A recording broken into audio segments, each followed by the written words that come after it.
Hey everyone, welcome to the show. So, we need to talk about something that's been on my radar for a while. I'm bringing it up now because of what took place yesterday. And basically, we have an extremist problem in our military. And I bring this up because, again, as I'm sure you all know by now, there was a mass murder in New Orleans, Louisiana, in the early morning hours on New Year's Day. And then hours later, there was an explosion in a car outside of the Trump Hotel in Las Vegas, Nevada. So both of those incidents are being investigated as terrorist attacks, and they were both carried out by men who served in our military. So the suspect in the just horrific, beyond devastating Louisiana attack, his name is Shamsud Din Jabbar, I believe. Shamsud Din Jabbar. He is a 42-year-old man, or was a 42-year-old man. He purposely drove his truck into a crowd on Bourbon Street. People there were celebrating the new year. More than 12 victims have now died, including a little girl. There was a man who was on CNN, and he said that he saw her dancing down the street before this attack. There were also almost 36 people who were injured. They have been hospitalized in various states. There were 2 police officers who were shot. They are thankfully stable. Jabbar was shot and killed by the police on site, and initially they said that he may have had accomplices because they found 2 explosive devices in the area, and they said they had been placed there by other people. Well, as of today, that changed. That's no longer the case. The authorities said that there's video showing that Jabbar left those devices himself. So here's what we know about Jabbar and what was found on the scene. So he is a U.S. citizen, despite what people on the right are saying. He is a Texas resident, born and raised in Texas. He is an Army veteran or was an Army veteran. Apparently, he has been divorced 2 times. His last wife divorced him in 2022, and he was deeply in debt. He was living in a trailer, and the truck contained another explosive device, and all of these explosives were wired for remote detonation. So the police found a detonation device inside the vehicle as well, and an AR-15 style rifle.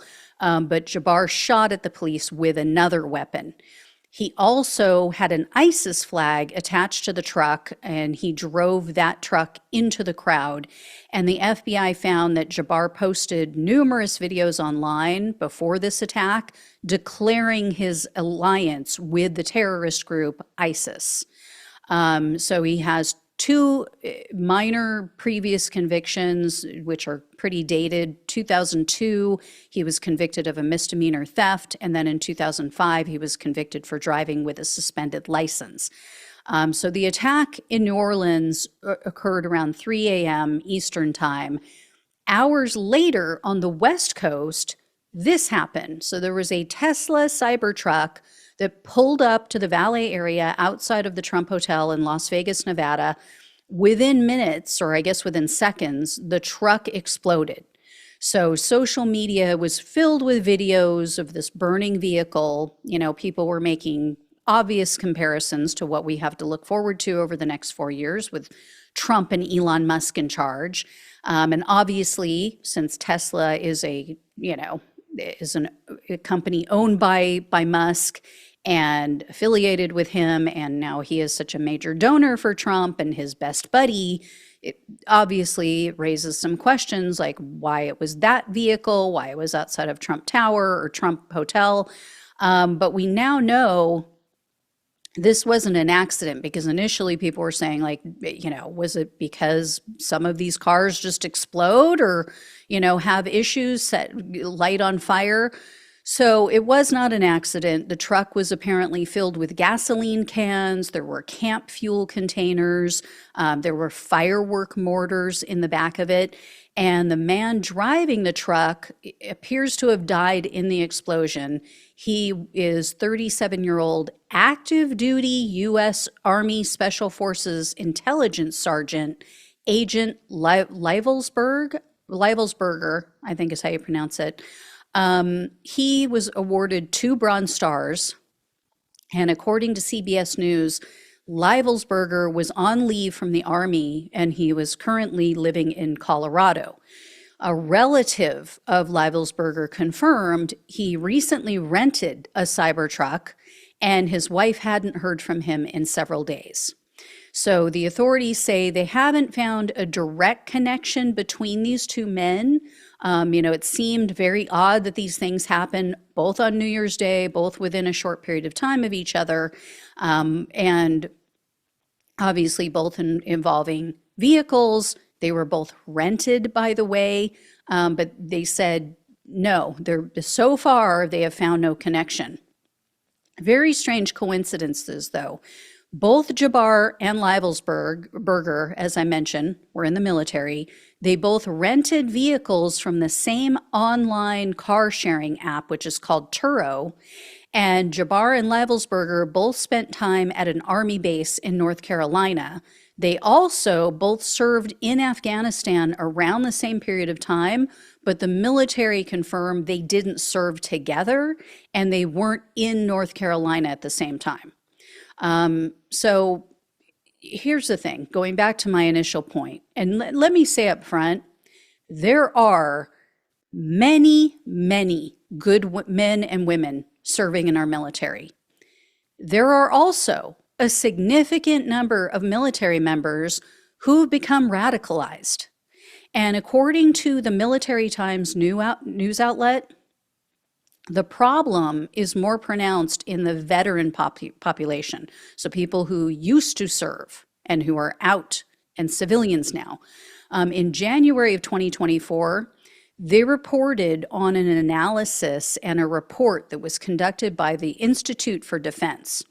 And in this article, they said, quote, "Service members don't participate in violent extremism at higher rates than the rest of the U.S. population, but former troops do, and their involvement is growing according to research published at the end of December." So people who are current military members, they commit, these violent extremist crimes as the same rate as your average Joe. However, military veterans commit these crimes at much higher rates than your average American, your, non-military citizen. And I see this constantly as I'm searching for news to share with all of you.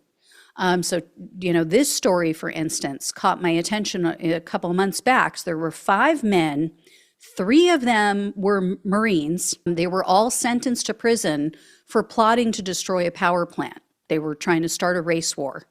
So former Marines Jeff Duncan, Justin Hermanson, and Liam Collins, they were all recently sentenced for this plot.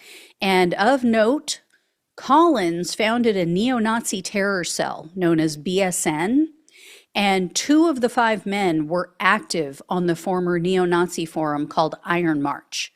And when the FBI raided Duncan's home, they found classified material on his hard drive. And they also said they found, quote, "a vast amount of explosive schematics and a manual about how to build homemade silencers." And then when they raided the home of one of the other men, they found a handwritten list of intersections that track back to electrical substations located in Oregon, Washington, and California. And then when they turned that piece of paper over, on the backside was a list of politicians, the Black Lives Matter co-founder, her name, and a journalist's name. So, like I said, this is just one of numerous stories that I see all the time involving military members or former military members and extremist groups. They're involved with neo-Nazis, they're involved with accelerationist groups, all kinds of things. And, we're all well aware of how many current and former military members took part in the attack on the Capitol. Right? And I don't think we can point to any one specific reason for why and how these people become radicalized. It appears to be a confluence of factors. The main takeaways for me, though, are number one, we're not doing enough to help our veterans. We don't do enough to help them deal with the psychological trauma, the physical effects of serving in the military, and how to integrate back into the civilian population. Two, the military definitely needs to do a better job, needs to figure out a way to screen out the people who are already extremists, the people who already hold extremist views, dangerous biases, because the report cited racism and sexism as key issues among the people in the military.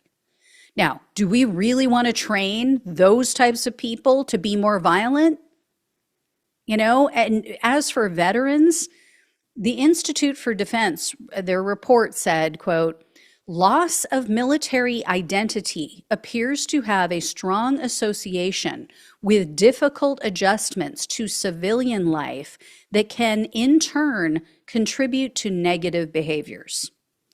And obviously, there's a financial component to consider. I mean, we don't pay our military members near what they should be paid, how much they're due for defending our country, for stepping up and, putting their lives on the line. And too many of them are struggling to pay the bills, struggling to keep a roof over their head. Some of them, yes, it's mental health issues and they end up on the streets, but for some of them, it's just literally a matter of finances. That is shameful. That is unacceptable that you would ask people to step up, protect the rest of us, potentially lose their life, and they are just, dispensable. They are just thrown away after they get home, and many can't afford to live. And then of course, too many suffer with debilitating PTSD, anxiety, depression. They're not given the help and the tools that they need to address that. So, when these people are in a bad place, when they're in this place emotionally, possibly physically, where they're in pain, they're struggling financially, they become easy marks for extremist groups. It is very easy to convince someone like this, someone who's in this headspace, that the world is out to get them. But for those evil black and brown people, quote unquote, stealing their jobs, they would be wealthy, they would be healthy, they'd be married to a supermodel, their life would be perfect, right? And then obviously, when these men, because let's be fair, most of them are men that do these extremist things, that commit these attacks. When these men are in this headspace, they drive away any woman who might be interested in them, right? Their anger, their depression, what have you, they lash out physically, and then they become easy targets for the misogynistic, incel-driven manosphere. That group that tells them, oh, well, women are your problem. You're fine, you're perfect, you're great, you don't have to change anything. It's the women. And don't get me wrong, I am not trying to excuse or justify the actions of any of these people. It is evil. There is absolutely no excuse for murdering innocent people, including children. At the same time, we have to consider and acknowledge the reasons behind some of these unconscionable actions, because we have to try to prevent it from happening again. So we can't just say, oh, well, they're just crazy and let's just move on.